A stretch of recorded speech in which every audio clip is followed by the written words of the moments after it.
Hi, I'm Alexander Vlad, and I'm going to introduce you to AfterShot Pro's easy-to-use adjustment tools. They're going to help you bring out the best in your photos.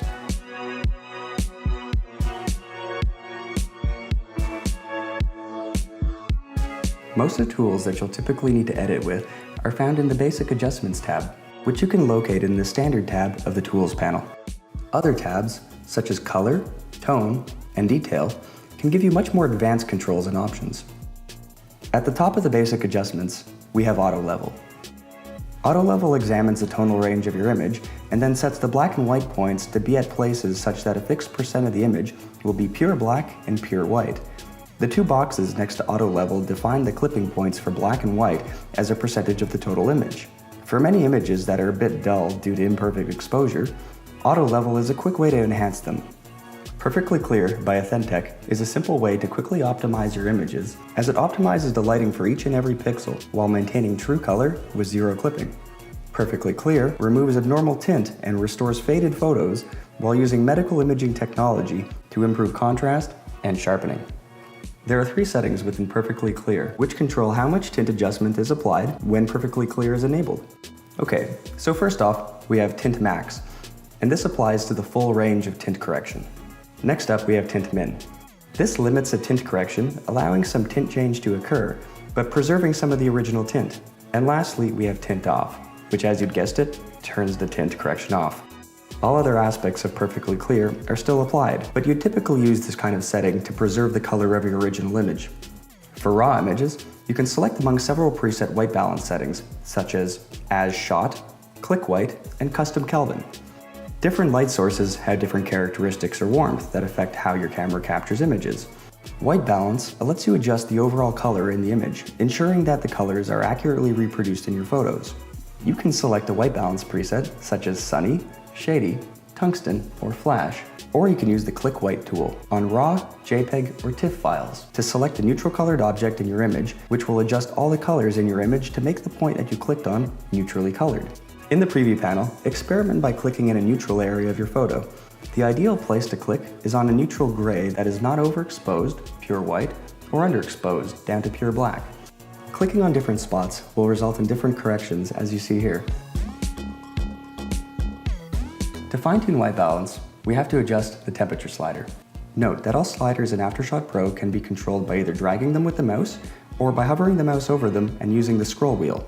Clicking on the slider or using the mouse wheel will increment or decrement the values by 0.1 or 10, depending on the range of values used for the specific controls. Here we have the Straighten tool. To straighten your image, you can either use the Straighten slider, or you can drag and draw a horizontal or vertical line that you can use as a guide along the straight edge in your photo. Here we have Exposure. Exposure performs an overall exposure correction, either brightening or darkening all portions of your image. Highlight recovers detail from overexposed portions of an image, and then the range slider below adjusts the tolerance of the highlight adjustments. Next we have Fill Light. Fill Light brightens shadows and darker portions of the image without overexposing highlights and with minimal effect on midtones. The Black slider controls the black point in the image. The values lower than 0 remove black from the image, while values higher than 0 simply just darken the image. The histogram section displays the changes to the image accordingly. Underneath that, we have Contrast. Now, increasing contrast will make the dark areas in the image darker and the bright areas brighter. Below Contrast, we have Saturation. Saturation adjusts the intensity of the colors in an image. High saturation settings boost colors and provide rich, vivid color, while low saturation settings produce pastels and more muted colors. Setting saturation to 0 will result in pure monochrome black and white image.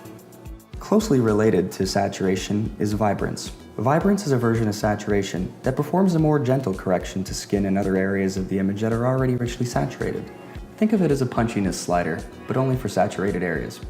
Hue changes the colors in an image by rotating the color wheel by an amount indicated by the slider. For example, if the hue slider is set to 60, then 60 is added to the original hues in your image. So greens are shifted to become cyan, blues shifted to become magenta, and reds will become yellow. And next we have Sharpening. Sharpening an image makes the high detail portions of the image stand out more by making the edge details more pronounced. The Raw Noise slider reduces noise levels in RAW files only. However, it doesn't work with JPEGs or TIFFs. Next, we have Keywords. At the bottom of the Basic Adjustments section is a text box where you can add specific keywords to the photo's metadata to help manage your photo collection. The more keywords you assign to your images, the easier it will be to find that particular image or ones like it later again. Now you know how to apply basic adjustments to your photographs in AfterShot Pro. It makes it even easier that most of these commonly used sliders and tools are grouped together under the basic adjustments section. I highly recommend you get a comfortable command with these tools, as they'll help you reach your destination sooner. You'll be spending a lot more time with the camera in your hand and a lot less time editing. I'm Vlad for AfterShot Pro. Thanks for watching.